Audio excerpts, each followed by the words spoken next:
भगवत गीता में मनुष्य के जीवन की प्रत्येक समस्या का समाधान मिलता है। भगवत गीता ऐसे प्रेरणादायक संदेशों का महासागर है जो जीवन से निराश मनुष्य को आशाओं से भर देती है।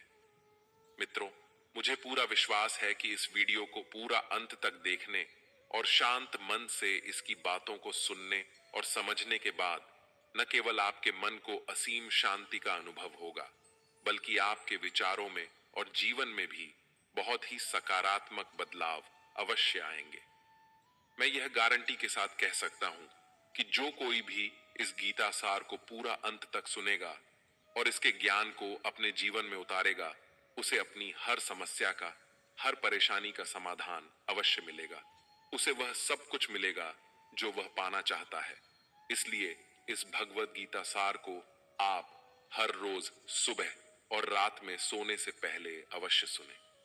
दोस्तों, श्रीमद् भगवत गीता में भगवान श्री कृष्ण कहते हैं, जो भी मनुष्य श्रद्धा से युक्त होकर और दोषों से रहित होकर इस गीता शास्त्र का अध्ययन, श्रवण और मनन करता है, वह सभी पापों से मुक्त होकर मेरे परम धाम को प्राप्त होता है।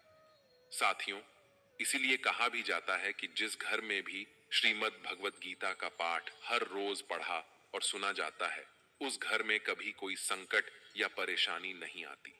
भगवान श्री कृष्ण की कृपा और आशीर्वाद हमेशा उस घर पर बना रहता है और जीवन सुख, संपत्ति, धन, वैभव और आनंद से परिपूर्ण हो जाता है। मित्रों, कुरुक्षेत्र की युद्ध भूमि में हुए महाभारत के भीषण युद्ध के प्रारंभ में ही अर्जुन युद्ध भूमि में अपने चारों तरफ युद्ध की इच्छा से आए हुए अपने परिजनों, भाई बंधुओं और गुरुजनों को देखकर घबरा जाता है, निराश और हताश हो जाता है और बहुत ही दुखी होकर वह श्री कृष्ण के समक्ष अपने दुख और दुविधा को प्रकट करता है। अर्जुन कहता है, हे केशव, मैं कैसे यह युद्ध कर सकता हूं? इस युद्ध भूमि में युद्ध के लिए एकत्रित हुए ये सब तो मेरे अपने ही हैं।